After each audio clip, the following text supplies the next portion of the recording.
I suppose I was lucky. I just fell into it. I didn't plan it or anything. The first thing I ever did was the first gig. And just happened after that. We were in for the start for the first gig.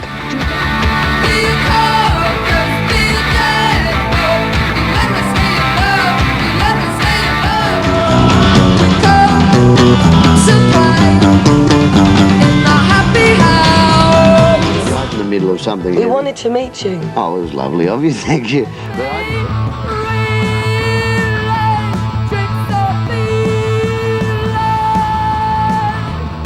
Unfortunately, a lot of people that are making music are thinking more about business than making music. Watch the muscles twitch for a brand new swing. Siouxsie and the Banshees. Philip, John, and Aaron are all from Norwood. Excellent. Which is And- sort of like Chislehurst Kent is to London, I guess. Okay. As our segue, I as get we it. segue into the Yeah, topic yeah. of- Into the actual subject of the podcast. Welcome to another episode of with Lisa, Aaron, and Phil. And today we continue our Siouxsie Sioux retrospective here at the year of her comeback concert tour, which has taken her from Los Angeles to Troxy, England. And or the Troxy, I think, was the name of the venue in London that she played recently. But it continues. I think it's going on into 2024. Hold that up again, Aaron. I didn't see it. Yeah, there's Nice. Oh, Okay. there's cool. the book by our Yeah. esteemed guest, Yeah. Laurence. Philip and I Hedges. did buy the Kindle because I wouldn't be able to read much of it by the time the actual book arrived. Yeah, yeah. I'm really grateful to do this and really grateful you bought it. So thank you on both. Yeah. on both counts. Yeah, we've done 2 episodes on the band. We've done what we call Aaron's audio audibles. We've covered Join Hands and Juju. Wow. So we did that with our friend Herman de Tolinare, who you may or may Yeah, not know. Herman's wonderful. What a wonderful guy. He is a great guy. Awesome. We really enjoy having him on. Yeah. He's been really supportive to me, furnishing me with all sorts of vignettes and information for my book, and just really friendly and wonderful. Just a goldmine of information. Right. Wonderful. He definitely is. I mean, Just- almost obscura even. Yeah. That much of an Yeah. expert. You ask him a Yeah. question and he'll start going, and he's English is not his native language, but he'll start on, telling you a story that 8 minutes later, it's like, if you could record it, it would be worthy of publication. It was like, with the references Yes. And we say it in personal the most honorific and positive way. yeah, right. And in Yeah, spite of the yeah. fact that sometimes I had trouble tracking everything he was saying. Well, he's like a true journalist. If we could Yeah. speak Yeah, Dutch, right. I'm sure that it would be even more astounding. absolutely. Encyclopedic Yeah, knowledge yeah. of this era. But Mhm. so welcome, Laurence. It's a pleasure to have you. It's a pleasure to be here. Thank you very much. Right. Hello, listeners to This week we're talking to Laurence Hedges.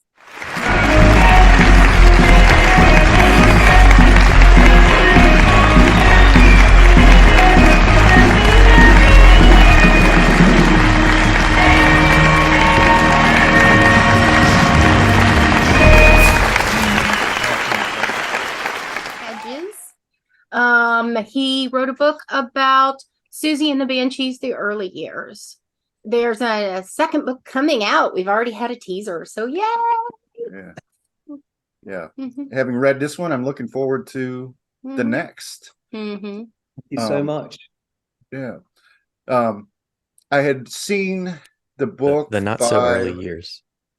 The not so early, the middle years, then the latter years. And, Yeah. Sometimes it's hard to stop, yeah, pretty soon it'll be like a William, especially when you enjoy this. pretty soon What? we'll have It's like an encyclopedic edition, like the Winston Churchill history of the Second World War. It's got a cool title, but I can't tease any more than that. Okay. My hands are a little tied. So yeah. Okay. Cool. So I feel like we've really covered, including this episode, we will have really covered the early years of this band. So Laurence, I'm wondering, are you in the vicinity of Chislehurst, Kent, where Siouxsie was born, May 27th? No. You know the area? I know it a little bit. I mean, for me, the parallels, I think I cover in the early part of the book. So I grew up, my misspent teenage years were in a place called Croydon, which I suspect no one has heard of. I've actually heard of Croydon, but I can't remember exactly. Oh, YouTube. It was in the book. Well, yeah, that too. But so Chislehurst and Kent. So where I went to school a million years ago, it was in that area. So south of the river in London. So we have a kind of north of the river is where all the kind of the hub of the action is. So you've got central London, Soho, and you've got the East End of London, etc. But this sounds a bit disingenuous, but I think that there are parts of South London, so Chislehurst, Bromley, Croydon, it really is the suburbs. So that's why I felt I had a kind of immediate connection with the band, because it's like there are places you have a bit of an affection for, but you really want to escape from. But it's quite an interesting one because you've got people like like Bromley's most famous son, even though he was born in Brixton, David Bowie. And I think that there's something about it. I don't know whether there's a cause and effect. I haven't got any empirical evidence for it, but there's something about the suburbs that brings out maybe a fair amount of rage, but also this kind of real wanting to do something, that kind of DIY attitude, wanting to kind of get out and be creative and start something, which I think, without being reductive about it, I think that's what the band really wanted to do. And both Steve Severin and Siouxsie, I mean, they were part of this group, as you know, called the Bromley Contingent, but really none of them were kind of native sort of Kent. They didn't grow up in Kent. Both Siouxsie and Severin were from different parts of London. It just so happened, it was happenstance. That's where they were. That's where they grew up. Mm-hmm. Yeah. Kismet. So, like, how far outside of if I were wanting to go to the O2 Arena or something in London, how far out from that would be Chislehurst? I'm going to say something really, really boring and middle-aged, but because it's so well connected, that would probably take you about, this is really contentious, but probably take you about maybe 40 minutes, something like that. Okay. But in the late 1970s, wow, it could have taken you about 2 days. No, I'm only kidding. Not really 2 days, but probably, about a couple of hours. But yeah, it's but London now is quite sort of homogenous, really, and homogenous in the sense that it's really kind of well connected. So, I can make the analogy when I was in Croydon and going to gigs in London, as it was then, the Hammersmith Odeon, which really dates me. I mean, that's where all the kind of major bands would play, whether it was Siouxsie and the Banshees, or bands like Black Sabbath, things like that. That's where they would play. So I'd get on the train from a place called Thornton Heath, which is even more obscure, in Surrey, near Croydon, just outside Croydon, and then that was where all the action was. Yeah. Because nothing was happening in Croydon. There were gig venues. There was the there was the Greyhound and subterranean venues. But if you wanted to kind of see bands, then you go north of the river. That was quite a convoluted answer, wasn't it, really? No, I mean, that's great. No. But Oh, what I'm it's trying to perfect. get at, I do want to say that I just turned 57 and you're making me feel a little old here, dude. So I know I'm the oldest person on the podcast again. yeah. I remember Hammersmith The Odeon only because time I'm not is when his sister shows up. I more, won't mention age again. Age is just a No. number. Yeah. Is Absolutely. is the And I look O2 darn just good for 57. is the I'd O2 agree just with that. rebranding of the Hammersmith Odeon, or is it a new facility entirely? No, so the O2 is the like, so there are O2 venues all around the UK. Oh, I see. And the We're O2 talking about the one where is Led the- Zeppelin had their reunion. Yeah, I'm that's sure. it. We're talking Yeah. about the Dome, yeah, which is in oh gosh, I should know this because I walk past it a lot. In a place called Greenwich, which is like the far reaches of London, in the east, and where Docklands is, which are all, for us, these are kind of really big skyscrapers. That's where Okay. all the kind of, where all the banks are, etc. But yeah, so there's the O2, which is in that part of London where Zeppelin played in 2007. But the Hammersmith Odeon, where I used to go to, is now the Eventium Apollo. I mean, all these places have been Yeah. rebranded. I know they all have But- new names, but yeah, everybody a lot of famous concerts at the Hammersmith Odeon. Oh, for sure. sure. I remember one of Zeppelin's better bootlegs was a recording from the Hammersmith Odeon. In fact, there's a video of it. But what I was getting at is how far, because from Chislehurst to get to the clubs, the 100 Club, or like to towards downtown London would be a pretty long, arduous journey for someone. Well, I'm overcooking it a bit. It wouldn't really. I mean, it would be like a train ride. It would be a train ride, an overground train, and then you'd be up there. Yeah. Or by whatever means of escape, kind of, if we're to get really granular about it. So like public transport, bus, tube, metro. But yeah, it wouldn't have been that bad. But what was going on in culturally at the time, and we're kind of jumping past Susie's early life. She had a bout with ulcerative colitis that was very impactful on her. Yeah. In fact, she kind of discovered music with all her idle time. Like she'd see David Bowie on television, and she kind of, that's it. Around the age of 14, that's kind of where it all started. But when she started like getting into the music scene, and she met Steve Severin at this concert, a Roxy Music concert, right? It was somewhat dangerous for, especially a punk rocker or someone that dressed the way she did or whatever, to take that journey sometimes because of the Negative connotations. well, I mean, that there were society was putting on them. there were gangs of angry old ladies out there that were beating people with their umbrellas and stuff. Oh no, that was the last podcast. Honey. Yeah. No, I'm talking about skinheads. Like skinheads. I'm sorry. Well, I'm maybe just gonna- go ahead.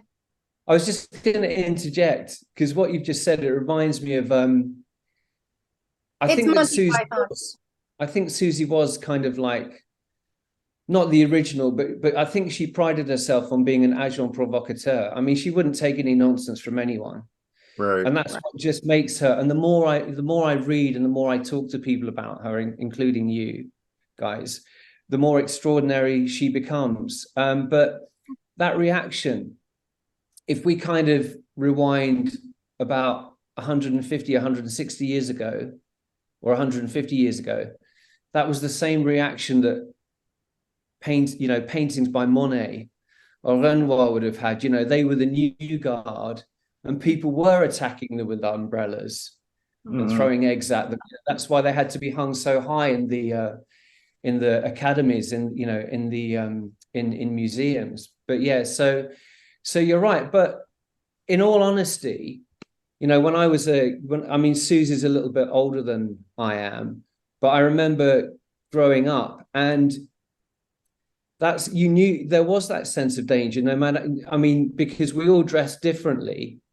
And because that time, that kind of compression of time, I think between 1976 and 1980, I mean, you'd had punk, then you'd had post-punk, new wave, and then we were into kind of new romanticism as well, and everything, and, you know, kind of more electronica, Right. kind of coming from krautrock and things like that, with bands like Depeche Mode and, you know, kind of post-Kraftwerk.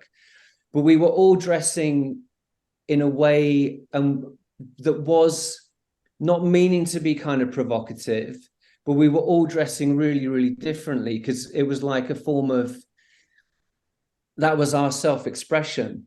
But also coming from the suburbs and going up to London, it did feel like a kind of an act of rebellion, and it did feel dangerous. So I think whether you were Siouxsie or whether you were kind of another, you were always running the gauntlet.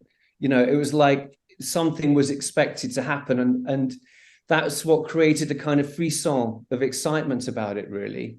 But yeah, I think she did dress in a certain way, and in a seminal way as well, because Siouxsie, I think, as you know, she set that kind of how can I put it, that very kind of, however she dressed, it was iconographic, you know. She's the prototype of it all. Yeah. I do have one thought about that. The swastika in particular. One of my accoutrements was an armband with a swastika, which was purely out of high camp. Philip mentions skinheads. Is it possible that the swastika was almost a like a protective coloring, if you will?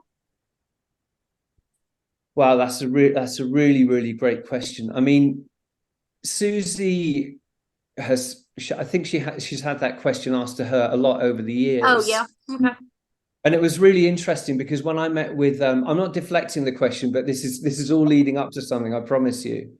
Okay. But when I met with the band's photographer, I've met with him several times, Ray Stevenson, and Nils, his brother, was the band's manager until 83. You know, we the photographs that he took at the 100 Club for the original, you know, 1976 gig, we were zooming in when we were looking at these photographs, and on Marco Peroni's, I think it's on his lapel, and, you know, and various others, and then he's got the Nazi insignia. So we had to be very, very careful. I mean, we kind of we put those into soft focus. We kind of airbrushed those out. But Sid's T-shirt is even more incendiary, and you have to really zoom in on that. And I think that's the Belson Babies one. I mean, that's really, you know, kind of, I mean, if we're talking about a precipice, then that's going way kind of over the top. Yeah. But I think with Siouxsie, I think that what she wanted to say, and I don't know, I think she was being absolutely genuine and honest. She wanted to say that it wasn't a big deal. It was just a symbol. We shouldn't give it that power. Yeah, but I think that was part of the kind of Malcolm McLaren and Vivienne Westwood sort of aesthetic. You know, it was to do things to shock. It was to do things to kind of cause or kind of be a catalyst for conversation. And, you know, and what did that symbol mean, and how were people kind of reacting to it? And it was the same way when there was that gig, which again, this is being shameless again, just thinking about my second book, about them getting skinheads in the audience. And I think it got to the point where they just released the single Israel. And so they went backstage and they all adorned their kind of Star of David T-shirts. So I think for Siouxsie, these symbols are very, very powerful, but I don't think there was any kind of condoning of any particular ideology. And I know that one of the songs we're going to talk about is something like Switch, yes, which is really like, you know, like the hypocrisy of any kind of ideology or creed. It's you know, they're all just, you know, how can I need to be very, very careful about how I couch my words here, because we're dealing with something that's so incredibly powerful. But I think it was just to her, it was a symbol. It was no big deal. She had absolutely no sympathies in, you know, with the kind of ideology that we're talking about. And it would almost be, in a sense, at that time, possibly part of the rebellion of, you know, the what her parents and grandparents had told her over and over again. Yeah. Yeah. Okay. So there's a line in Switch, and as they do, people try to make leaps of logic or connections. One thing is the verse from "Love in a Void."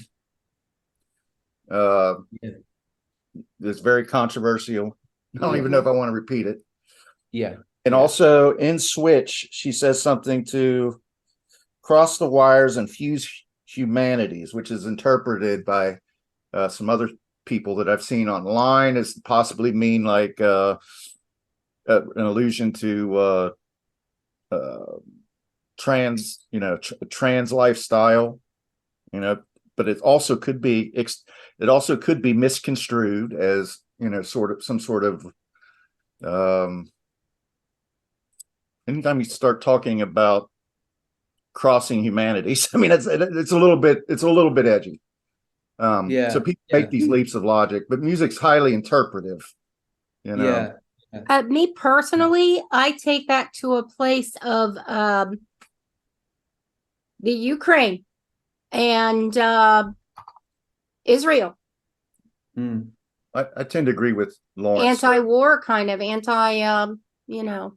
She was, I mean, that was part of, a lot of her stuff was anti-war. That was part of the pop culture. But I think that's how we can each interpret. That was part of the punk culture at the time, and you know, it was. And I think the other thing is, it's, you know, again, because, you know, when I, you know, growing up, I remember it was just extraordinary actually to think about it.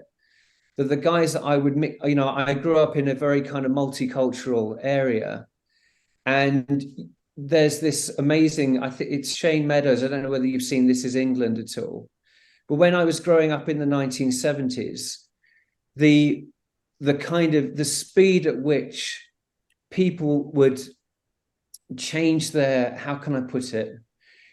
One moment I had friends that were punks, and then they were then they'd be into ska music, you know, which, as you know, has kind of great sort of kind of great DNA with, you know, with reggae. Right. So talking about switch, people would just switch from one thing to another, and they would just kind of, I think that inadvertently, sometimes what they were doing, if they were dressed as skinheads, you know, I'd see, you know, I'd see a group of people together, you know, I'd see my, you know, kind of a real kind of homogenized group of people. So I'd see, you know, kind of whether they were white or whether they were Indian, you know, whole groups of people in the sitting room together because they were friends. But it was only when you just kind of scratched the surface and you started to talk about different ideologies, you just kind of thought, well, okay, this guy's dressed as a skinhead, you know, and they've got kind of, you know, you're talking about sort of, you know, kind of racist sympathies, and that it just, everything moved so quickly. You didn't have time to kind of necessarily think about the impact. It's only in retrospect that I realize, you know, the age that I am, and I look back to the 1970s, how, you know, how incendiary everything was, you know, in terms of politics, in terms of, you know, racism, especially, you know, in an area where I grew up, which was very, very kind of multicultural. I don't know if any of this is making sense, but it was kind of, everything was, it moved very, very quickly. And a lot of it was very confusing for a lot of, especially teenagers. We were trying to kind of work this whole shebang out. Well, and you're trying to find who you are separate from. Well, in your book, you do quote Siouxsie from an interview in Melody Maker where she said, the vicar becomes a scientist and he applies his religion to science, and the doctor becomes the religious person and applies his medicine to religion. So that's quite confusing, especially for a young person. I find it, I don't know, you know, I think she's saying that people can change. Yeah. That's true. Or at least adapt. But I think that, I mean, again, I'm not, there's no kind of like instant coffee, just add water and here is the answer, ping. But I think it's I think it's being distrustful of any particular sort of dogma or any kind of, as I was saying, any kind of ideology, and, you know, whether it's politicians or whether it's, you know, whether it's to do with you know, whether it's secular or non-secular, I don't think it matters. I think it's having this distrust of authority. And I think that probably comes from her early experiences of childhood, you know, when she had her own trauma, when she was, I think, I can't remember whether she was 9 or 11 years old, but I think that was really, really deep rooted about her trust in, you know, in authority figures. I think that keeps on coming back in what I'm writing now. I think that was really deeply quite, how can I put it? Damaging is a very strong word, but I think that everything is scarring, and I think that lots of things were a defense mechanism, you know.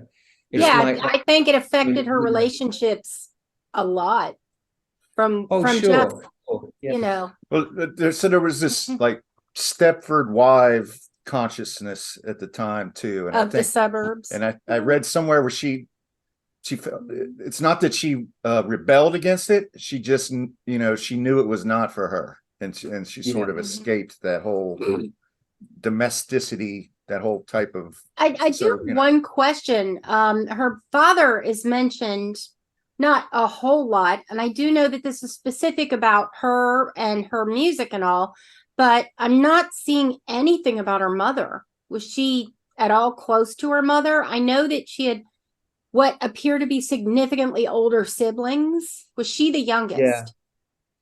I think I can't, you've really caught me out on this one. I can't remember. I think she had several siblings. I don't know if she was the youngest. I think she may have been I'm going to get really slated for this, but I think she may have been the middle child.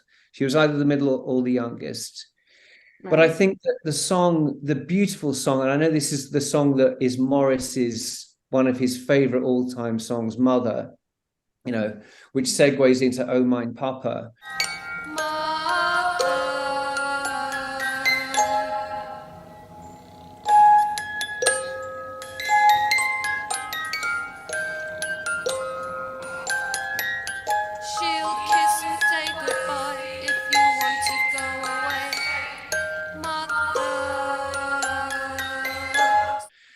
I mean, it has been said there's a real, you know, there's almost like a real kind of, how can I put it? The lyrics for Mother are quite kind of acerbic, a bit like, you know, the lyrics for, maybe it's comparing apples with pears, but Mother on, you know, Pink Floyd's The Wall, you know, it's like, you know, you're the person that protects you, that nurtures you, but also kind of gets inside your head, you know, and becomes like how can I put it? Anyway, I think what she sings that is kind of pedantic. A great deal more tenderness towards her father. So Oh Mine Papa has much more kind of, it's more, even though it's not her original song, it's much more tender and it's much more giving. Whereas I think that her mother, I think they had quite a strained relationship. I think her mother wanted to be friends with her. but I think they ended up I think conceivably they were too much alike personality wise, but I think that Siouxsie, she ever her own person. I think that maybe they were a bit like, that, really. I think. Well, and I too have to wonder, there's a repeated theme when it comes to the trauma that she went to, that's alluded to when she was around 9 or 11, where a girl will tell her mother, and her mother just kind of goes, oh yeah, whatever. Or doesn't believe her, or tells her that's just the way it is, you know. And I know when I was a teenager, I raged against that. I was so angry that it was my fault I was busty, you know. So I just had to accept that men were going to stare at my chest, and I was 11. But I think and again, just kind of leaping ahead, and you'll have to forgive me, but I'm very much in the present about what I'm writing now. And the reason why I mention that is because a song like Circle on A Kiss in the Dream House.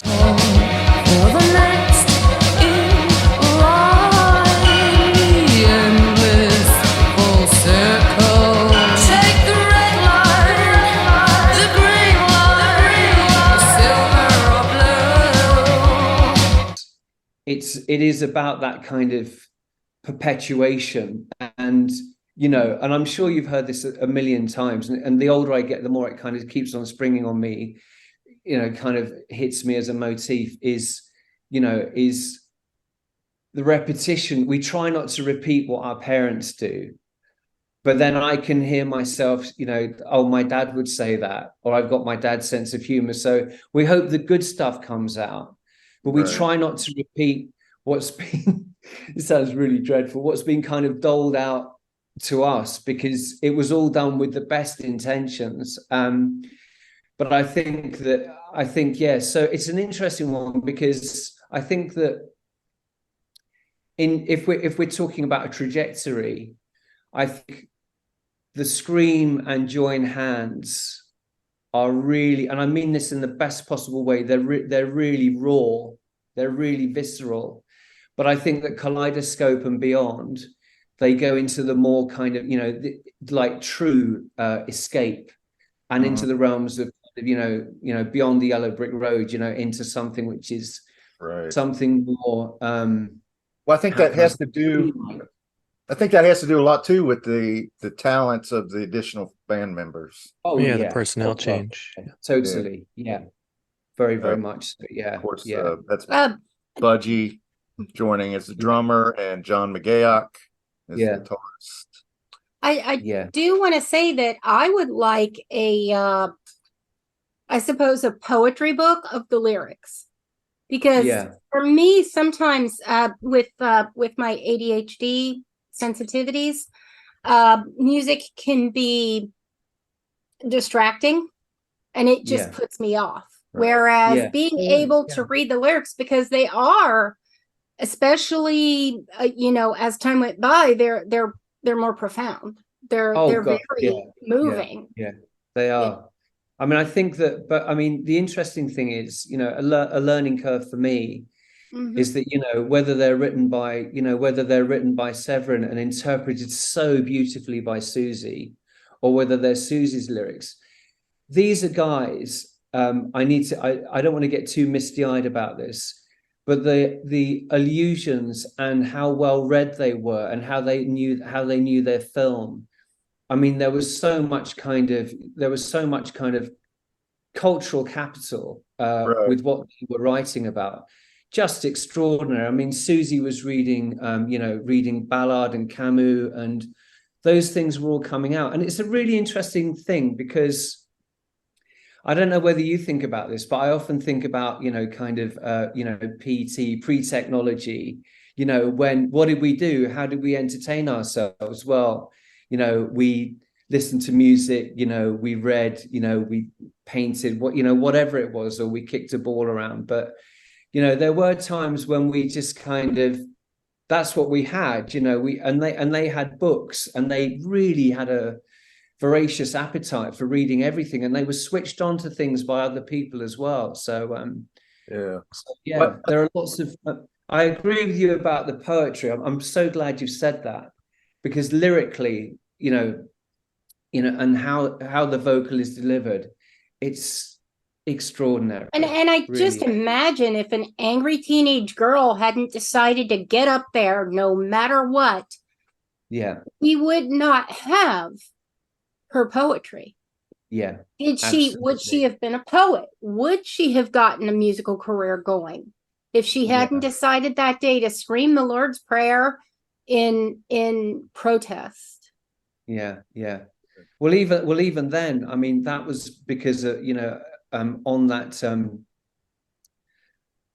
day, another band pulled out, so it was all very serendipitous. Brilliant. The 100 Club concert is what, or the festival is what you're alluding to. And I read that she and Severin thought they're going to kick us off the stage before we finish our set. They're going to. If I was inspired to do something now, if I was 4 years younger now, I wouldn't be in a band. Why not? Because it's too easy, and it's the thing to do if you're a bit bored. Whereas it wasn't then. When we first started the band, it was a bit of a dare and a bit of a risk. They're going to just pull us off the stage because we don't know what we're doing. We have no practice, no experience with this, which is perfect. So that is early American punk. They were totally vulnerable. They made themselves totally vulnerable to like worst case scenario, and they were prepared to accept it. And to me, that's like total. That's like real. That is punk rock. That's courage. That's cool. It is, and that again, it's really hard to think about.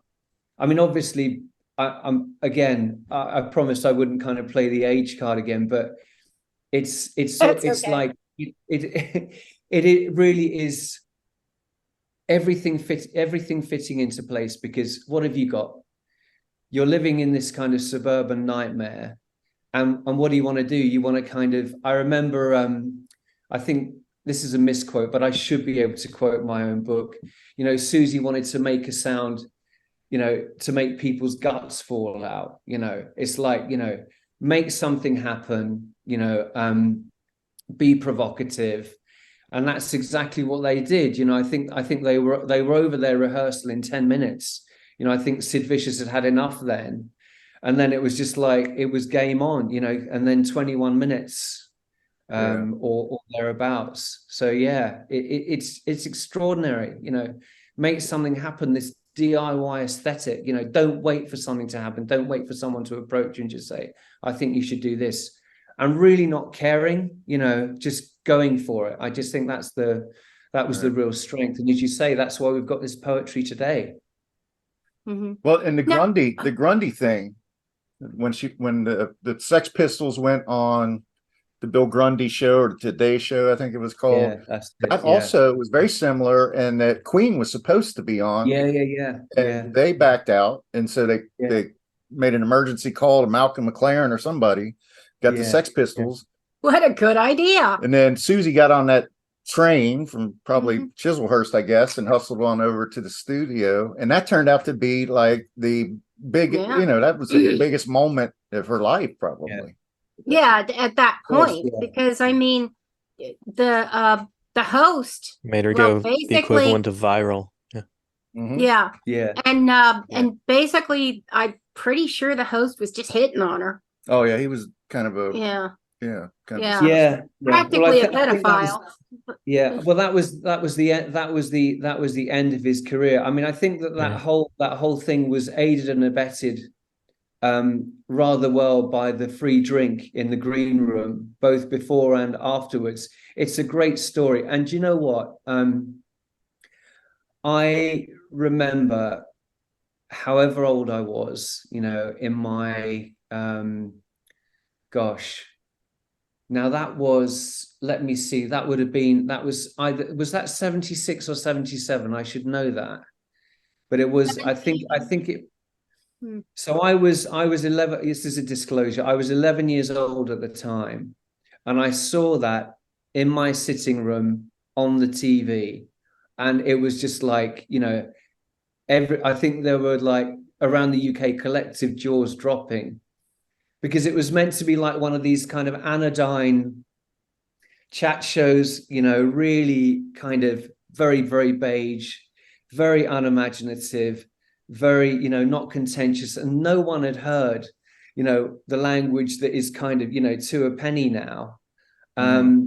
But yeah, it was an extraordinary moment. And you know, and Susie's there, and Severin is there as well. But yeah, it's but I think the host, Bill Grundy, was as I don't know whether you have this saying in the States, but was well lit. You know, he was quite you know, he was kind of several stairs to the wind. Yeah. So yeah, it was but yeah, I mean, he provoked them, and Steve Jones just kind of took the bait like that. He just said, you know, whatever he did, and the rest is history. But well, yeah, and you have to applaud the fact that Siouxsie actually outshined the Sex Pistols. Well, to follow it up, there was this in picture, my opinion, and not just because the host was hitting on her. There was this picture in the paper, like the next day, where she's doing this like really exaggerated, sad face. She's got like this blonde hair and suspenders. She's like, hold that Dracula makeup, and that really probably created a real indelible image in people's minds as well. You know? Yeah. But these moments, I mean, talking about technology and where we are now, and the fact that all of us can connect by Zoom is absolutely fantastic. But, you know, it was that moment. And I had a really interesting conversation with Steve Lillywhite about this, who produced The Scream. And so naively, I said to him, you know, were you aware of the John Peel session that the band had done before they went into the studio to record The Scream? And then it was all the kind of, you know, sign the Banshees, do it now, before they signed to Polydor. And what you have to remember is, unless you had a cassette tape and you recorded that Peel session with those early songs, you know, Love in a Void, you know, etc., then you didn't get it. You missed it, and then it was gone. So it was the same with the Grundy thing, you know, as a kid sitting, you know, in front of the TV, you know, watching that, you couldn't like, oh, I'm going to play that back again. It was just one of those moments, and everything happened very, as I said, very quickly, very spontaneously, and that moment is like, you know, it did, as you say, it continues to go viral. But now that language is like, as I say, it's like it's in our culture. But then it was just like, you know, and I bet that had the tongues wagging in suburbia. I can assure you, it would really Clutch the pearls. Yeah. I liked what she said to him too. She said, I really wanted to meet you. I've always wanted to meet you. Did you really? Yeah. Susie, she was just being like coy with him. And he said, oh, maybe we'll meet after. We'll meet after, shall we? You dirty son. You dirty old man. I've always wanted to meet you. And I've heard her say that multiple times in different interviews. It's like one of her, that's one of her go-tos. I've always wanted to meet you. You know, what's that mean? You know, exactly. You gotta wonder, but you can just see. I'm so, you know, I'm really glad we're talking about that, because you can see. I mean, these guys are all so young. You know, they really are. They're teenagers. You know, they're young and wide-eyed, and then you've got the converse. You've got this kind of real, I mean, chauvinist doesn't do it justice. You know, this real like kind of predatory attitude. You know, oh, we can meet afterwards, and it's just like, wow. You know, it's But she has that was way. quite. If That was quite endemic in the 1970s. Yeah. She has a way, in like in these interviews, of, for the most part, if not holding her own, sometimes, you know, controlling an interview, you know, with the journalist or host or whatever. But there was one other interview that I saw her do with his name was Jonathan Ross. Have you ever seen that one? Is that the handcuff interview? But I know that's Yeah, I'm about to get there, but anyway, sorry. I Okay, interrupted okay, you. yeah, we're getting into your second or third Okay, book. go ahead. But Yeah. yeah, that one, that guy, he was like, he called her old. You know, he said, and he was talking about their music had was outdated and could be. I've seen him And on like the Great Quiz Show. I mean, it was a or, brawl. it's like this quiz show. And I've seen him on that, and he tends to try to be provocative. Yeah, he was very provocative. In he fact, is. one of his guests threw Mhm. water, and one of the other guests, not Susie's, just because she probably would have jumped his ass if he had. Yeah, well, But I mean, it got to be Mhm. pretty. I mean, one of the things that I admire about her, and you know, I am a fan, as you can tell, is that she doesn't suffer fools gladly. And you know, and I think it's that kind of authority thing. You know, ultimately it's about the music. You know, and you know, nothing else matters. I mean, obviously, I've read so many interviews for research purposes, and I know that you have as well. But it really is, you know, it's when you get onto a subject about, you know, talk to us about literature, or talk to us about, you know, about film. But I think that these interviews, I mean, you've got that Radiohead film, Meeting People is Easy. And it's all about the kind of treadmill of interviews, being asked the same, you know, what's your favorite color, over and over and over and over again. And I think that what you do, and you've seen Lou Reed do this, and you've seen Iggy Pop do this, and David Bowie do this, countless other, you know, fantastic, you know, kind of you know, wonderful personalities. Personalities. And it's boring, you know, and it's tedious, and but obviously that's part of the kind of promotional treadmill. You know, you want to get the music out there. You want people to buy the records. You want people to come to the gigs. But a lot of it is just really just like facile. So many of her responses are really, really close to the bone. But also they're really, really funny. But she, in terms of the band, she rules. I mean, you know, Yeah. she's the manager. She's the front person. She's the ringmaster. I think it's okay to say that. You know?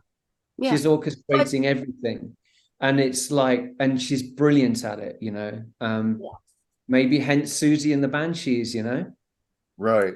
The energy I get from her when I see her in an interview is kind of Philip saying that she would really respond if somebody were to throw water on her. And for me, what I think of is what she would be doing is the philosophical equivalent of I'm rubber and you're glue. You know, kind of like, well, you've thrown water at me. Well, she's kind Now of a what? baller. I don't know if she would take the higher road. I think she might, you know, swing the I think microphone. now- Yeah, she'd probably kick his Most ass. of the, Yeah, most she'd of probably the kick his interviews ass. I've seen He's already have handcuffed to the other guy. her as an older person, Right, right. more mature. That's true. So I think a punk would respond physically, whereas the person that she's become is more, you know, the adult version of I'm rubber and you're glue. Although- So now you look like an idiot because you've splashed water on me. What have you accomplished? Well, okay. So some of the videos I've seen of her current, Uh-huh. I'll let Laurence respond in a second, but Uh-huh. she's very physical still. Like Really? she got Okay. upset because she didn't like something that was going on with the engineer at one of the shows. She got mad and threw water, ironically, I guess, at him, Mhm. and then threw down the mic stand. Which could be dangerous considering he's working with electric. Well, she was introducing Happy House, and she ended by see saying, that. "I'm not Yeah. happy," you know. But that, Yeah. and then there was another instance where she kind of comically, somebody was trying to help her with a headset or something like that, Mhm. and she went and grabbed him by the throat. You know, Mhm. she's still very kind of physical person. yeah, Ornery. yeah. Okay. Ornery, yeah. Well, you know, Yeah. she's got a good sense of humor. You see that in these interviews Yeah. and stuff. But a lot of people paint her as the ice queen, you know, as the dispassionate kind of. Well, and to me, dispassion does not go physical, Yeah. but Yeah. that's Well, me. she did But spend the then, night in jail. okay, what you're talking about is Right. her music versus an interview. And Well, I think yeah, the dynamic would be different. I'm sorry, go ahead. Well, I was just going to say I saw two of those gigs when she was Jealous. this summer. I saw her play at Latitude Festival, which is a big festival in Suffolk, and that was so electric. It was just amazing. And then at the Troxy, I saw her play the second night there. And and there were, so at Latitude, it was quite funny actually, because, I mean, it's really amazing when you think about the Siouxsie and the Banshees of the 1970s, 1980s and 1990s. So there's the guy at the back who's trying to do his best with his kind of his MacBook. And so they've got some kind of pre-recorded stuff and it doesn't work. So Siouxsie, she just says, let's get on with it. And I think it was part of the sequence they had in, I think it was Spellbound, but they just went on with, I mean, it was that real, it was like, no matter whether it's, 2023 or 1976 at the 100 Club, that kind of, that spirit and that, how can I put it? That being slightly sort of obstreperous is still there, and that's fantastic because she went through song by song by song by song by song without catching her breath at all. But yeah, I mean, I've got friends that saw they saw when McGeoch was fired and then Robert Smith took over. I think it was no, it was post Nocturne, so I think it was John Valentine Carruthers in about 1984, and and they it hasn't appeared in what I've written yet, but yeah, she's still very physical, and I think she'll get physical if the bouncers are being physical with the audience. I think she takes real umbrage about that. She's trying to kind of protect her. I don't know why I'm laughing at kind of casual violence, but yeah, I think she has been known to kind of it can be funny. kick a bouncer in the face now and again, and maybe He knows where her bread's buttered. Yeah. Right. I'm not condoning that, but yeah, she is physical and doesn't take any nonsense. Yeah. Didn't they abandon a gig one time over sound issues? Heard Budgie essentially walked off the stage. Wasn't there an incident like that? That wouldn't surprise me. That wouldn't surprise me. Yeah, I think that Siouxsie would have led the charge in that. Yeah, because again, she called the shots on that. Yeah. But by all counts, she is with the fans. Like we've talked to people who met her after shows and stuff like that, and she's very chill and cold with fans. But it's just she's a taskmaster, I guess, kind of like Frank I think so. For instance. Yeah, I think so. I mean, I know that when she and Budgie struck up a relationship, he said that there's Siouxsie has to front it, and I mean that in a kind of plethora of ways, being the person that can't party all night because she's got to save her voice, being the spokesperson for the band. But I think that when they got together, he realized, there was a very, that a lot of it was, that we all have our defenses, but I think that underneath it, I think there's a real, I think there was a much kind of softer interior. I know that's what he found. That, right. Basically, well, someone has, it's a bit like, I'm sure there have been volumes of books written about leadership and, kind of democratization and things like that, I think that whoever joined, it was always the nucleus of Severin and Siouxsie. But, the most obvious thing is it's basically Siouxsie. So as much impact as Severin had, it was always Siouxsie. And I think that's a really hard role to play if you're fronting everything, yeah. But I think with the fans and the people that, you know, I think Siouxsie was, I think especially in the early days, she really railed against this kind of, you know, this sort of iconoclasm and the fact that everyone is like, what?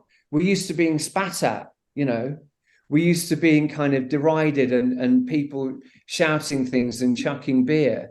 And I think that when audiences actually started to, you know, as well as dance, they started to listen. I think she found that really, really difficult because she fed on the confrontation. But I think it was only, you know, maybe coming into Kaleidoscope and then Juju and then A Kiss in the Dream House, that it was more of an acceptance about, you know, this real love, this genuine kind of fandom that people had for the band. Yeah, more adulation than confrontation. Yeah, nice one. Yeah. So I like in the book how almost, I don't know about almost every song, but so many of the songs you have a film associated with them. Yeah.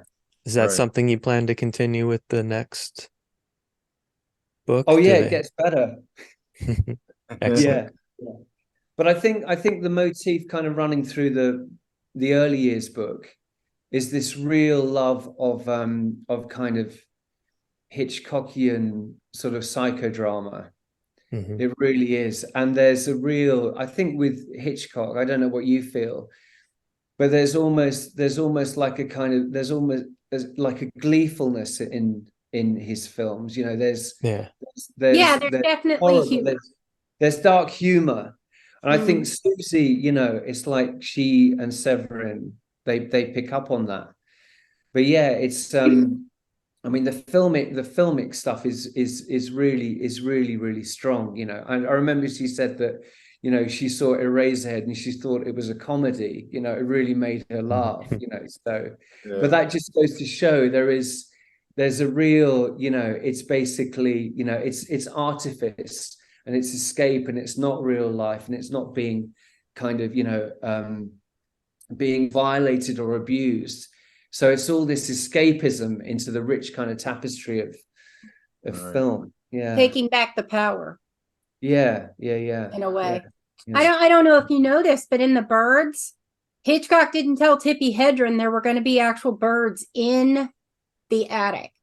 Right. That's why Hitchcock is sort of a controversial figure. He played little pranks like that on his stars. He's not acceptable behavior all the time. Yeah. So, I know that, and it's not, maybe it's no. I mean, you know, I know as that film evolves, you know, it's Tippi Hedren, isn't it? In The Birds, I know she goes from, you know, looking very, you know, really immaculate, really demure to being destroyed, and I know there have been many kind of things written about that. Yeah, it's just it's sort of similar to the way that Uma Thurman has pushed back on Quentin Tarantino over certain things that were done during the making of Kill Bill. She felt like there were moments where she was caught off guard and exploited, taken advantage of, for the sake of the directors, you know, wanting to get a certain shot right, and it's pretty diabolical when you think about it. But when getting ready for this, I listened to a couple podcasts, and one of them mentioned an essay that by someone named Kevin Petty. So and he just mentioned it in passing during a show. I think it was about Juju, and I wish I could cite the podcast because that would be polite, but it was called "The Image of Siouxsie Sioux and the Politics of Gender." And I read that thing. That was a tough read. It was very, Lisa thinks, was that what you said? You thought maybe they leaned on the thesaurus too much? I mean, I think it was a scholarly piece, and I don't really know where the author was going other than trying to explain where Siouxsie fit in the patriarchy of punk rock history or music history. But I felt like it had some points, some interesting points to it, because she is sort of a seminal female figure. Did you guys get a chance to look at that at all? I didn't get a chance to look at it. I'm afraid. So I failed miserably on that score. Okay, well, Oh, it was, I think there might have been, if we're talking about the same thing, there might have been like one sentence with 3 5-syllable words. And that's just, it's unnecessary. You can use a smaller word and still sound intelligent. So here's the links that I would go to when I was a kid to find out stuff. And this was before the internet blew up. You know, there were message boards and things of that nature. But I went to the bookstore and I found well, I didn't find it at the bookstore, but I found that I could order a book called One Hit Wonders and Meaning in Punk Rock that had some information in there about the Sex Pistols and Siouxsie. So I ordered it, and it took like, I don't know, 6 weeks to get here. I don't have it anymore, but I thought it was interesting that he used that as a source for his paper. It might still be in the basement in those books. Well, it could be, yeah. But we have books we haven't unpacked since we moved in. In any event, I think he tried to read things into the fact that there was symbolism in the artwork on the album covers, like A Kiss in the Dream House, with Siouxsie staring at herself in the mirror, one figure with her eyes closed and open, suggesting that was a sort of a pillar of the band, of what the overall statement the band was trying to make. And there were like, the other band members are above her head, like in thought bubbles, as if kind of a reflection of the patriarchy of rock and roll, that she was still, had her, she had her place, but it was not. Okay. So it was a little bit esoteric, it was a little bit, some leaps of logic. She seems a lot more plain speaking. I don't think she would have put that type of thought. I don't know. I could be wrong, but she seems more direct. I saw an interview with Charlie Rose, where she seemed to pass gas, and if she had not, she sure played off. She did, like because she said, "Excuse me." Did you know? I mean, do you understand how much influence you've had on fashion in terms of those people who look to you as a first sort of female star of punk rock? Excuse me. Yeah, she said, "Excuse me." If she didn't, she played it off. She wished she had, because she totally owned it. She's more. And when she fired, or not when she fired, but when John McKay and Morris left the band, she referred to them as the arty ones. So she didn't think of herself as someone particularly arty. Very smart.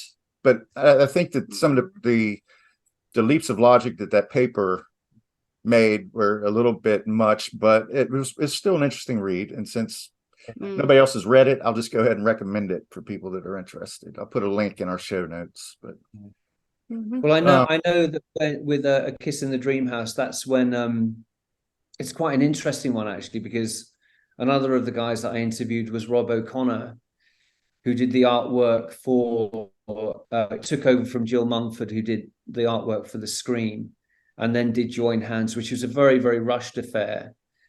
That was going to be, I think there's an artist who worked on Derek Jarman's Jubilee, John Maybury, who's done these beautiful illustrations on Join Hands. But Rob O'Connor's done the front cover, and he worked on Kaleidoscope and Juju. I'm just thinking about the article that you're referring to, and I think that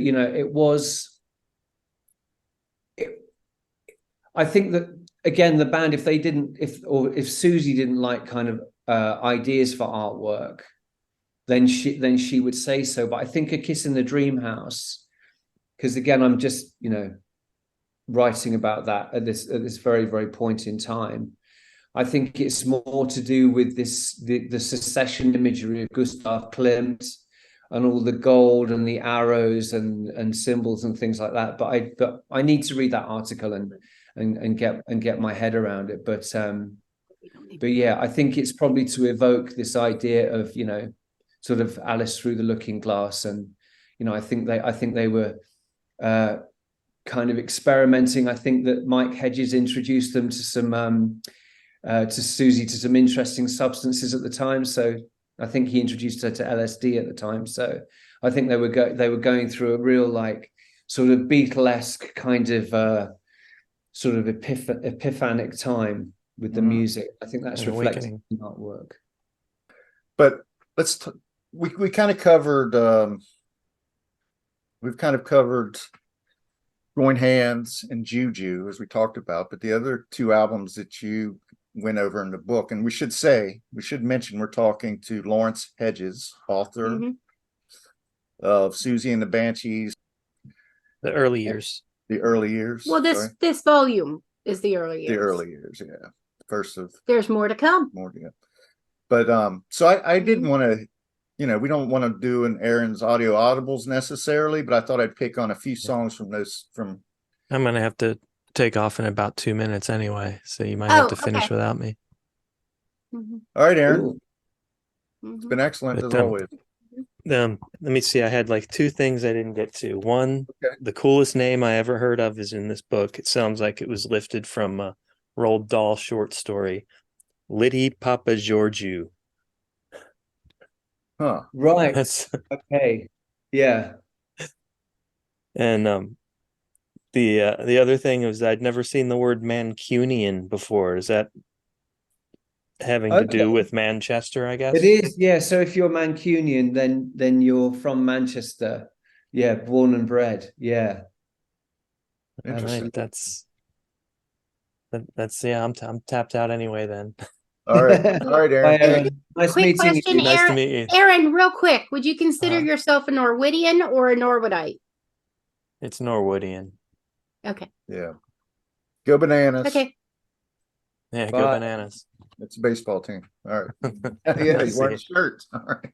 All right. Well, okay, so we'll wrap it up with Laurence, and we'll talk about some of these songs if we got some more time here. Oh, cool. Yeah. Wonderful. So the songs on the Scream, that was like the first album that the first album that I really dove into. I had a night shift job delivering newspapers. And so I got hold of the album and I played it just about every night. I had about 4 or 5 hours or certain songs that I play for a period of time. I'd play it just about every night. So I got to know it fluidly, like not necessarily the titles of the songs, but it all came together. Been listening to this album when you saw the aliens? It's not out of the realm of possibility, but I don't see, what are you suggesting? Maybe the aliens were attracted to Siouxsie Sioux's music. Well, it could be. So he was not the only one who saw aliens that night in the Norwood, Cincinnati area, by the way. Okay. It did make the papers. There were sightings of UFO. Wow. So I suspect people are probably more familiar with songs like Helter Skelter and Metal Postcard from the Scream, but the 4 songs I wanted to talk about, we already kind of talked about the Switch a little bit.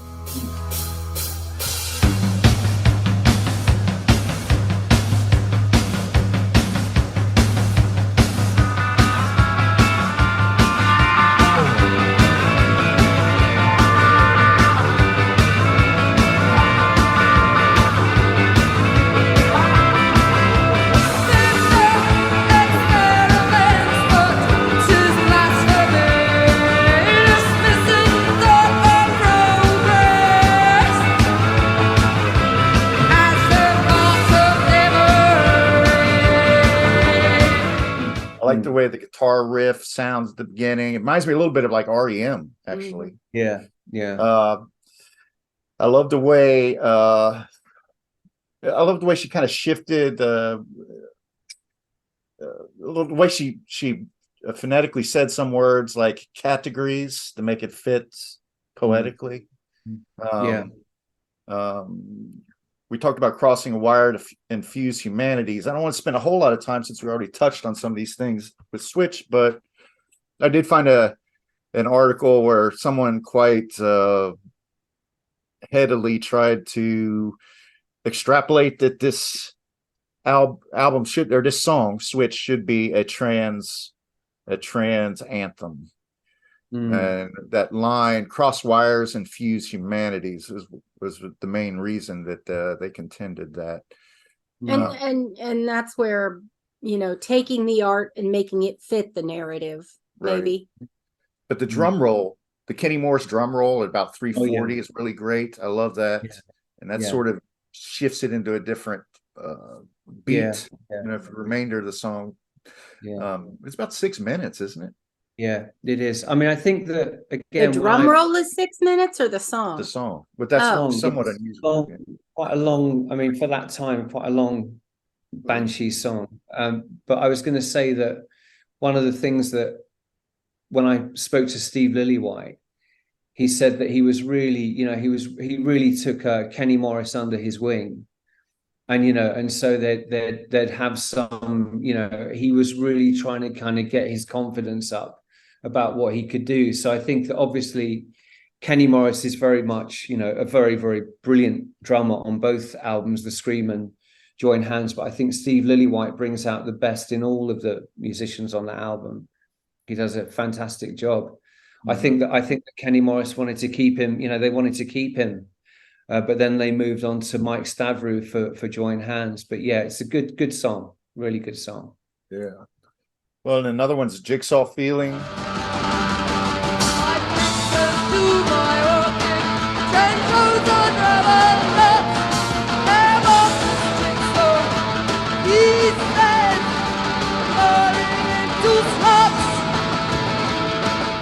That's very popular, I'm sure, in her current tour. I don't know. I do like think that song. Yeah. I think I saw that she plays that. Yeah. I like the frenetic nature of the guitar playing on this one. Yeah. Sort of musically, it sort of sounds like a bout of schizophrenia or something. Well, I think one of the quotes from her is her limbs not quite doing what she wanted them to do, and I would imagine that kind of metaphorically, Jigsaw feeling is like, where does she fit? Where do we all fit? And feeling like you were talking about aliens, like completely like disembodied or having a kind of otherness or wanting to be elsewhere.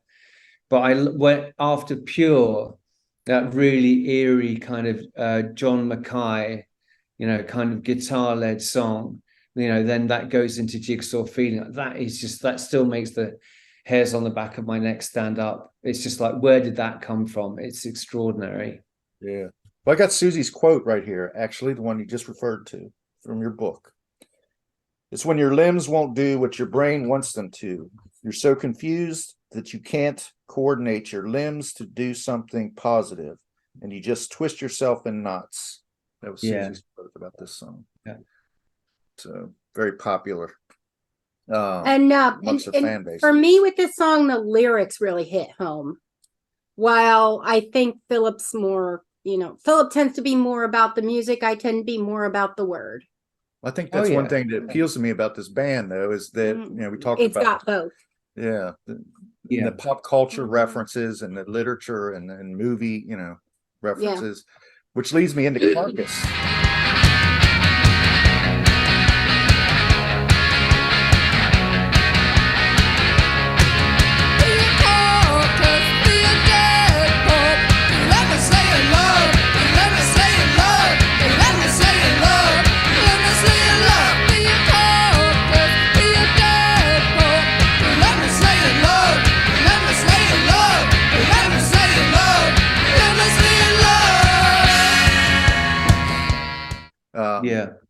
When I listened to this song, when you listen to it mindlessly, when it's just playing, you're like, oh man, this is like a real catchy pop tune. This is really, this is kind of a little bit of a departure from the rest of the album.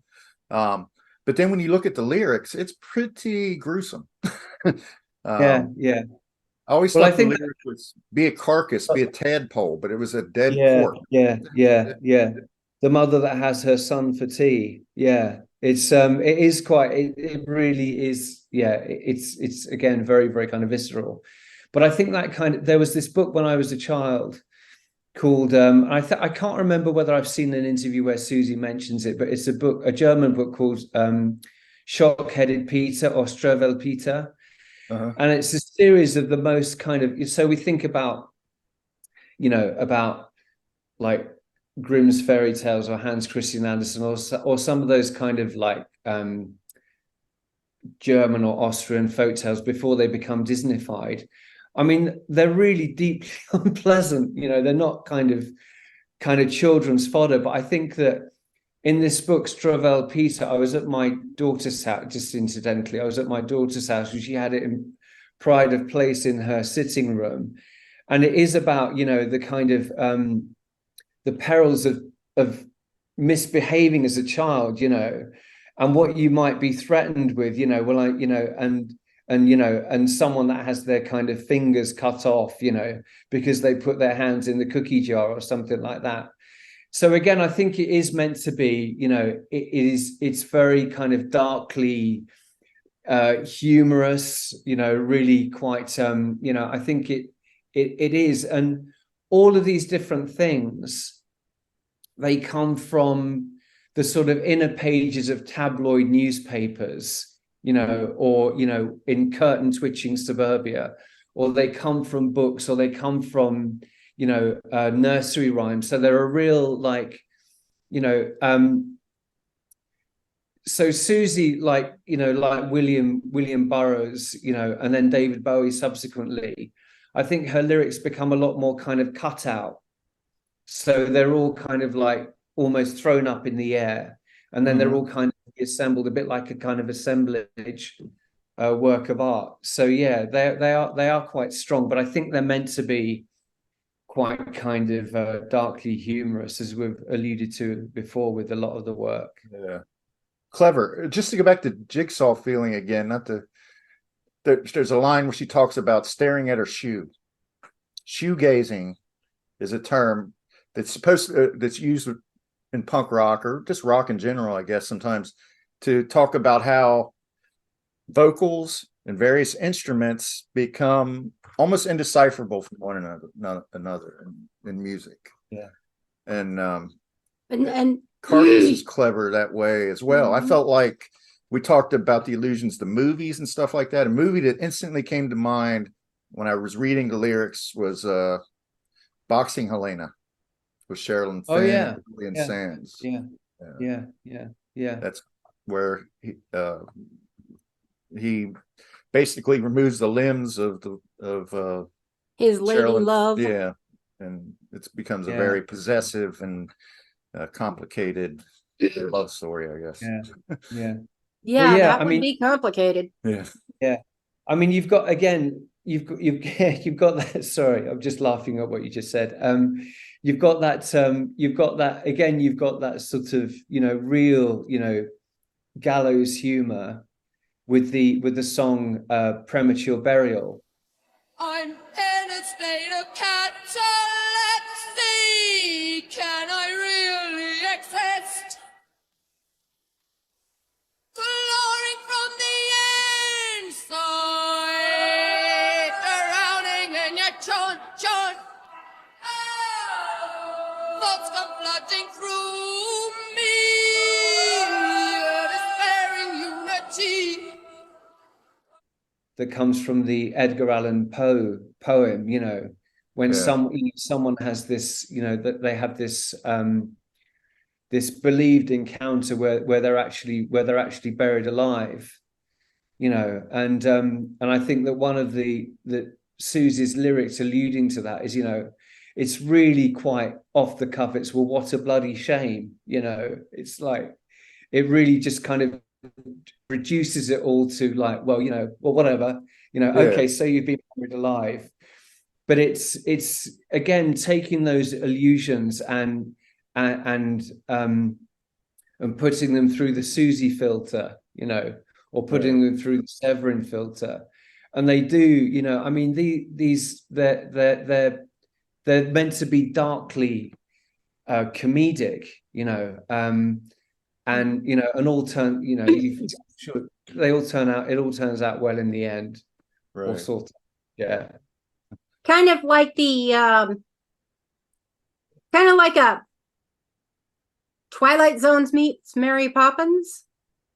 Very much so. Or That's or beautiful. sitcom. Twilight Zone meets sitcom. Like Oh, the yeah. irony, the mundane commentary juxtaposed against the absurd, Mm-hmm. you know, fact. Yeah.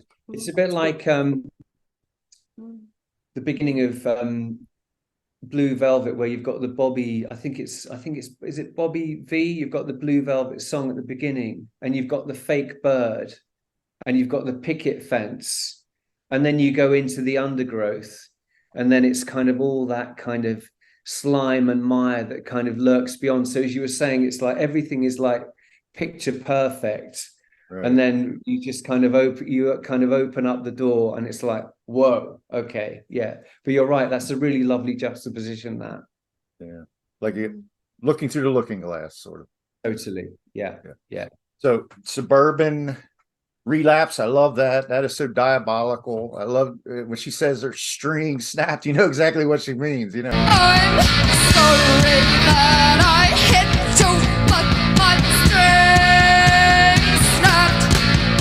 I'm sorry I disturbed your cat nap. But while finishing a chore, I asked myself what for. Then something snapped. I had a relapse. She's gone off the deep end, you know, she's become unhinged. So I think it's like Lizzie Borden. I married a axe murderer, you know. You're gonna have to actually see that movie. Yeah. Well, I've seen it. It's been a long really? time now. Yeah, I think was Kathleen Turner, I think. Right? No. Okay. No, it's a Michael Myers. Okay. Really? Yeah. Well, anyway, this tempo of that song accelerates quickly. As it goes along, it becomes more faster and faster until the end. It becomes more like a 2-chord punk song, whereas the beginning, it's kind of like, you know, like the protagonist is losing her mind, and then by the end, she's completely immersed in her madness. You know. Yeah. I mean, you mentioned earlier on. You mentioned, and it's one of my favorite films. And I know that I mentioned it in the book. You know, the Stepford Wives, just extraordinary. And it is, you know, it is about, you know, you can just imagine the scene, you know, the kind of, you know, the sort of the floral dress with the gingham apron, and someone that has just had, you know, just too much, and they're not going to take it anymore. And then, as you say, they go ping. But again, it is carried out with incredible kind of deftness and humor as well. But when I listen to that song, it creates such, you know, and I know you'd appreciate it with the lyric. It creates such a strong visual.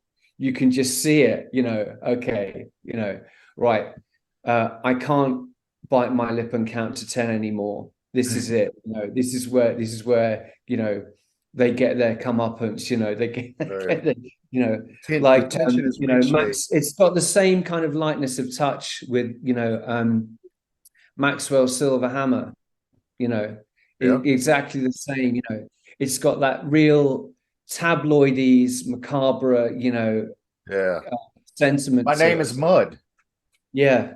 By Primus. Yeah. Another kind of example. Yeah. So Kaleidoscope. I did not know Kaleidoscope that well. I knew the hits, you know, off a couple of the singles that came off of it, like Christine and Happy House. I appreciate the complexity of that song and the artistry of it, but it just doesn't do a lot for me. Happy House doesn't. Okay. Yeah.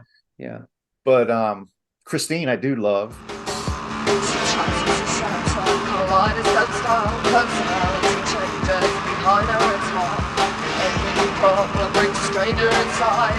Helplessly pulsing one body guide. Christine, the strawberry girl. Christine, another sweet lady. Christine, the strawberry girl. Christine, another sweet lady. But okay, so you can almost tell with this album that the groundwork, if you know the story of it, the groundwork of this album was already underway when Budgie and McGeoch came on board. And I feel like you can hear that. You can hear that they enhanced it, they made it better, that their talents were put to good use. But it's really a Siouxsie Severin album. With Synthesizers and stuff in it. Yeah. Tenant kind of calls back a little bit to let's lynch the landlord by the Dead Kennedys. It seems like to me. There was a predecessor actually to that, I think.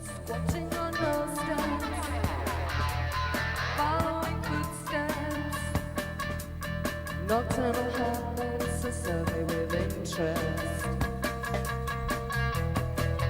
So we crawl into corners, ignore any callers, and imagine our radiators playing for our neighbors.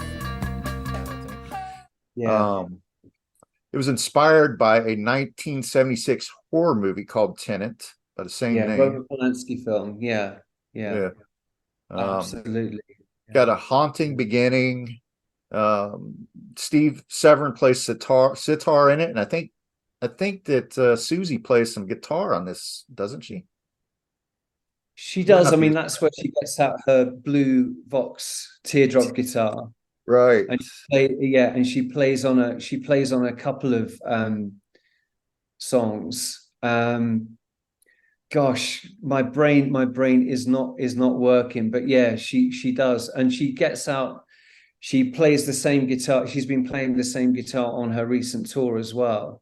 Right. And she really remember which ones she plays on. You get a really good view of that guitar on Shadow Time, the video for Shadow Time. Yeah. It's a well, I was just gonna say, so Kaleidoscope is a really interesting one, and it's got real. I mean, without Kaleidoscope, I wouldn't have written this book at all, because the original pitch for the book was actually writing about Kaleidoscope. Because when I went to, talking about being the I mean, they were all the arty ones, all the Banshees were arty ones. But when I went to art school, I think that was my kind of, how can I put it? That was my, that was the catalyst for me going to art school, listening to Kaleidoscope, which I know sounds a bit schmaltzy, but it's absolutely true. Because that was a real, that's a real mind-bending album. But the story behind that album is a story of real fragmentation, trying to kind of rebuild the band after the Blackheads or the arty ones leave. They abscond, rather, John Mackay and Kenny Morris. But it's an interesting one because it's two songs from, that are played, Steve Jones of the Sex Pistols plays on it. Mm. And it's when John McKeoch is still under contract with Magazine as well. So it's very, very kind of fragmented, finding time in the studio to put everything together. And I don't think it's kind of the most satisfactory of all worlds for the band. But they really get it. They really do get it. They really do get it together in the end. But Christine and Tennant, and for me, all the songs on the album are really sonically really extraordinary and exciting as well. And it's almost, that's the gateway for Juju. That's like the kind of that's like the mezzanine point, where they're just really jumping off into something, as you were saying, the musicianship of Budgie and John McKeoch, into something much more experimental. And the funny thing is about the arty ones, that both Budgie and John McKeoch studied fine art as well. Yeah. So they've gone from two arty ones with a kind of interim period with Robert Smith to two more arty ones. So yeah, right. That's an interesting. In Siouxsie's mind, she's thinking. It seems to me that she thinks of herself as more of a I don't know. not an arty one, you know. It's like more blue collar-y. more blue collar, yeah, Maybe. more down to earth, maybe, or something. There's something about it. Well, she wanted to go to art school, but just didn't think, you know, she didn't think she was good enough, you know. So it's an interesting one. I don't know, you make of that kind of psychology what you will, but she was and remains, you know, an artist. I think that's what she is. Well, Trophy, I found out about Trophy that again from another podcast, and I'll try to look it up and give them credit in the show notes, but Stuart Copeland used the drum beat or the drum line from it on Bombs Away on Zenyatta Mendata. No, but you've been shadow white too long. You've been shadow white too long. Bright faces in the rain. Misplaced features locked down the drain. No, that's the way it's starting.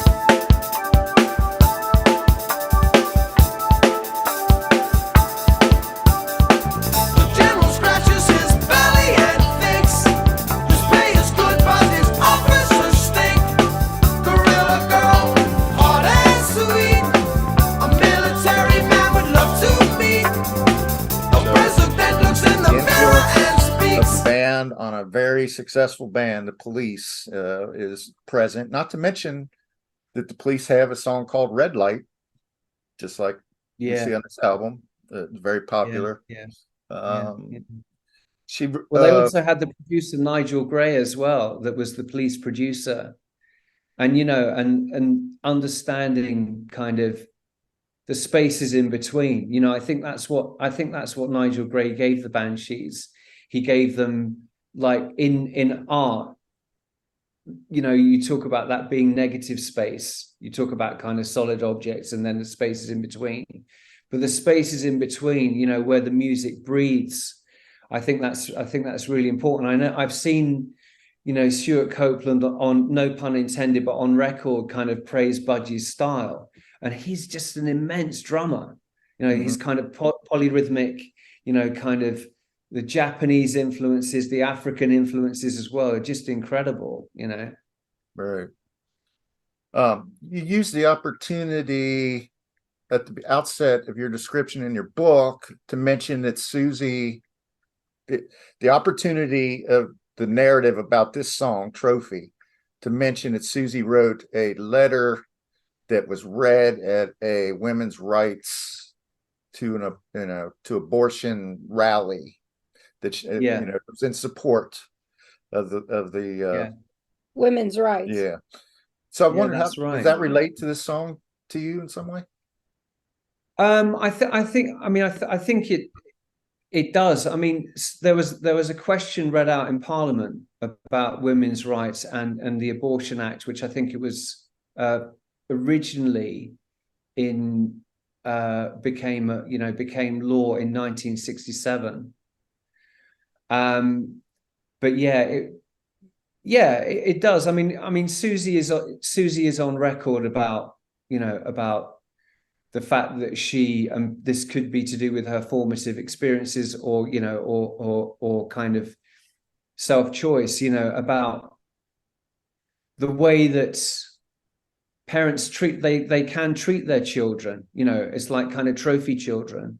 And I think that she made, you know, I think that Trophy is also this idea about how we, you know, like trophy hunters, and the way that we view exhibits in museums as well, you know, kind of, or things that are preserved in aspic. So I think that what she's around, without being too hyperbolic about it, is doing things for the right reasons. And, you know, and it's like, you know, and here are my children, aren't they beautiful? Well, of course, you know, of course they're beautiful. But, you know, but who are you having them for? Are you having them for the children, or are you having them for you? So I think there's a real kind of the usual sort of duality about that. And you know, so, and again, the catharsis for her, you know, talking about these things and these motifs that are kind of reoccurring for her, and they're playing out in her mind, probably on quite a kind of constant basis, as well, really, children as exhibits, children as trophies, you know, people as trophies as well, trophy hunting, you know, what we see in museums, trinkets and trophies. Yeah. Right. I get that. You know, we don't have children sometimes, you know, but sometimes our friends, how can I say this delicately? They do kind of almost view their sibling, their kids and their grandchildren as, of course you're going to love them and you're going to be, but I mean, it's like to the point where you know, it's really insular, and everything's personal about what you say about one of them or whatever. Almost like trophies, like you said, it's more, this is my possession than this is the My good. yeah, a person. Yeah. And Yeah, I will say that this is my trophy. I that guess. Most of our friends with kids have done a good job. Oh yeah. I mean, their Yeah. kids have become responsible adults. Well, it's a good thing. Yeah. I view, as a person who was not able to have children, but how I would have insisted on raising our children is not, this is a child, but this is a future person. So we need to teach them responsibility. We need to teach them how to behave. Okay. Red light. With the professional power, but the Polaroids ignite upon seeing the subject.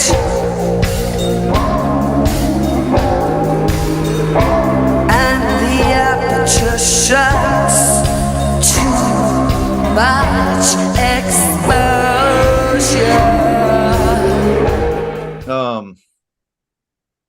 Budgie's drums, the flashing sound. I like the video for it. It's a wash in red.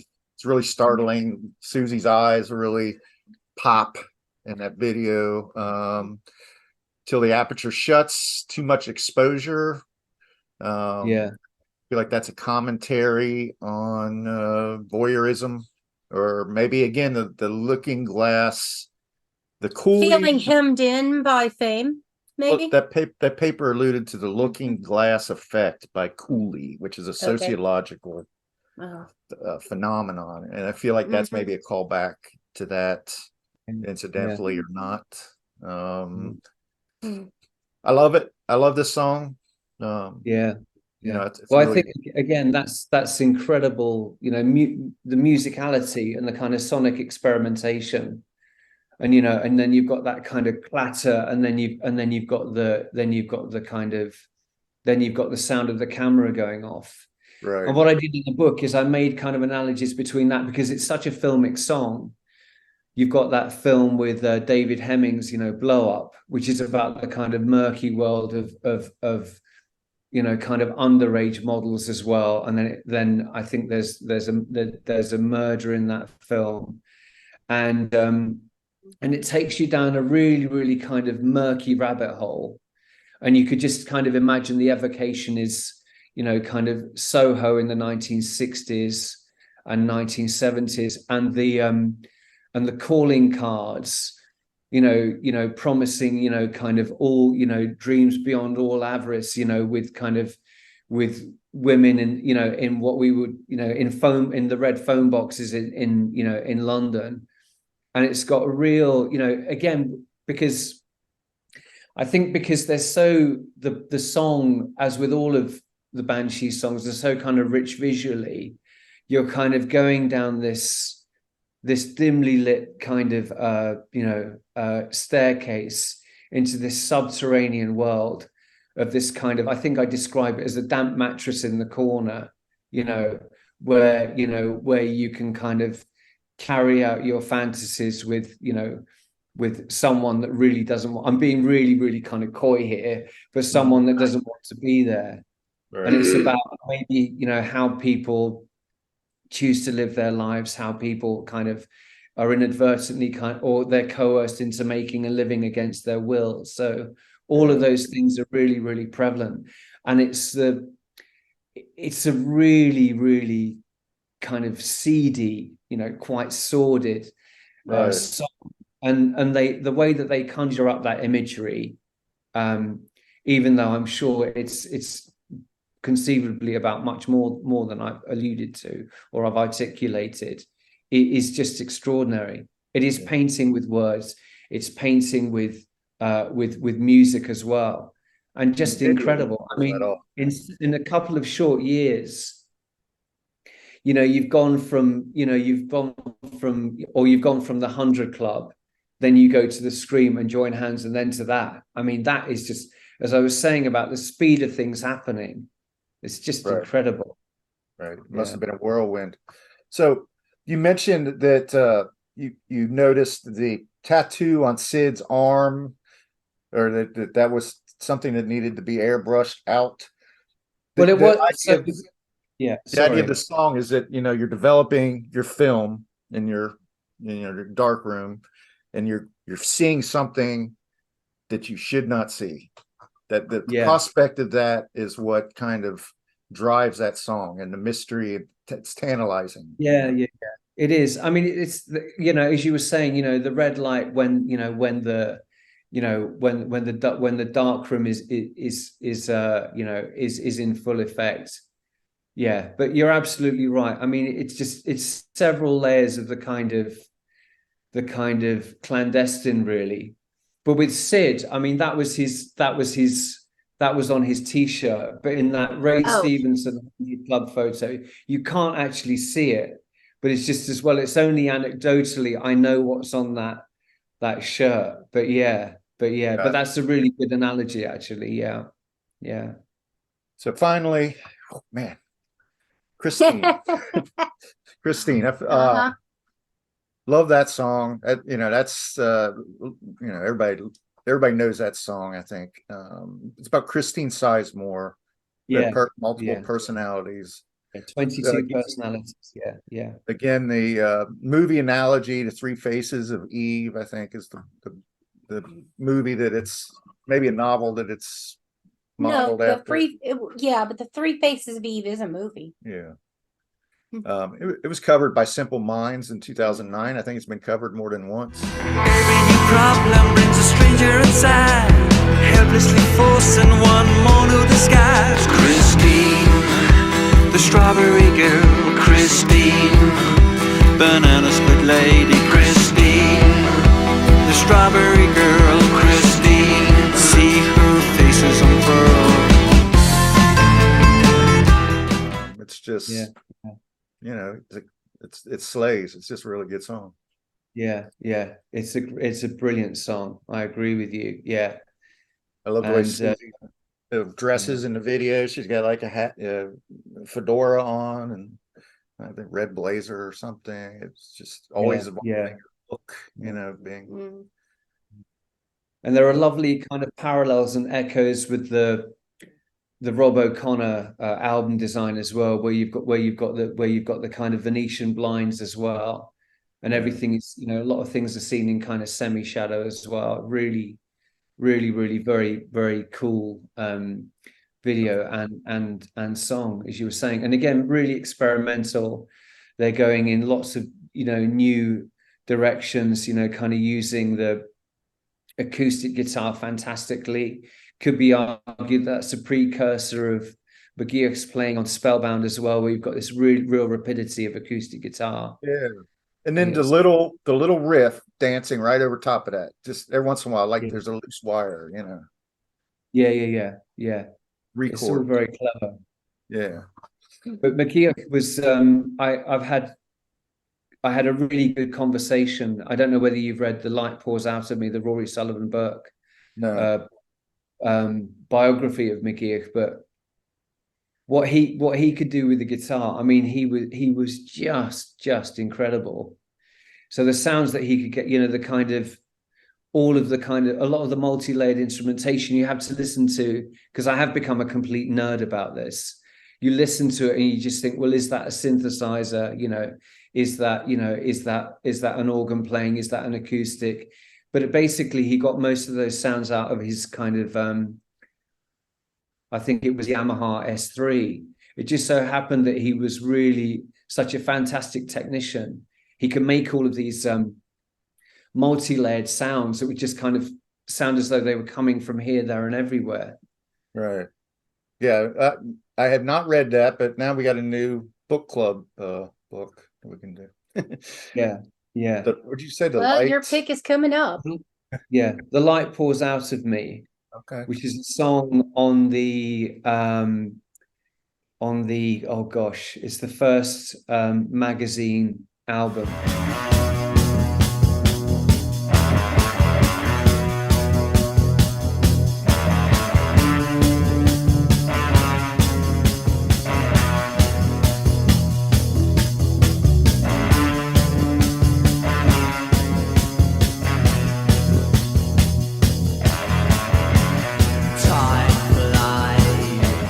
With Howard Devoto, who's just kind of jumped ship from the Buzzcocks.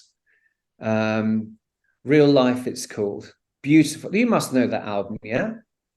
Gorgeous album.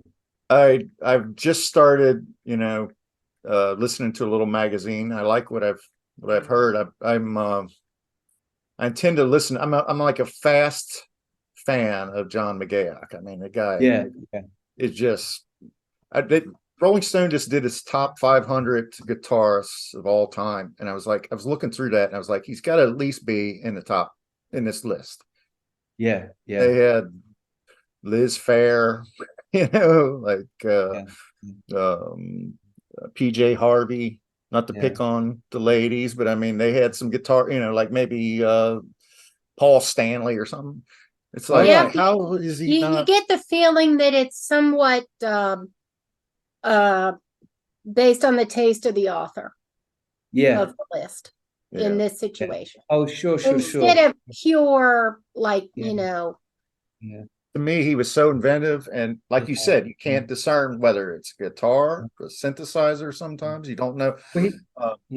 He's been name checked by. I mean, I don't know what your aesthetic is with these guys, but he's been name checked by everyone from John Frusciante to Radiohead's Johnny Greenwood, and who else is there? Johnny Marr as well. I mean, Johnny Marr speaks really, really fondly of John McGeoch, and especially that he's playing on Spellbound. So I think he has, he's had real, resonance and ripples for lots of guitarists. Really, really is. But I know John McGeoch in his younger years, he would, I think he cited people like, it would be Tony Iommi and Richie Blackmore that were among his, his kind of guitar heroes. Then he discovered punk and everything changed, of course. Yeah. Right. Oh yeah, I couldn't believe when he wasn't even on that list, but that wasn't the only problem. It's great. Well, I'm glad that you're a fan. He's amazing, absolutely amazing. Yeah. Is there anything that we didn't talk about that you feel should be highlighted? So, please buy my book. It's brilliant. Amazon. And what was the publisher? So the publisher is a fantastic publisher run by. I'm going to be really quite effusive about him. A guy called Jerry Bloom. And it's a publisher. It's based in a place called he lives in, or the office is in Bedfordshire in the UK, but they specialize in sports and music books, and they've got a really, really good, a kind of really comprehensive and exhaustive list of all sorts of genres, whether it's on, kind of post-punk, punk, rock. All sorts of things, but I'm really honored to have a book published with them, and and if I fingers crossed there'll be the installment out in June. I mean, want to get that. So Weimar, you can get it from Weimar or anywhere, Rough Trade or whatever's easiest. So yeah. All right, Laurence, name of the book is Siouxsie and the Banshees, The Early Years, and we've really appreciated your time. You've been very generous with your time. You have a wonderful rest of your day. Oh, it's been an absolute pleasure, guys. Thank you very much, and we'll speak soon. We have social. Right. Twitter. Yeah, pod. Instagram. Yeah, pod. Facebook. Yeah, pod. So let us know. Hit us back. Have a great week.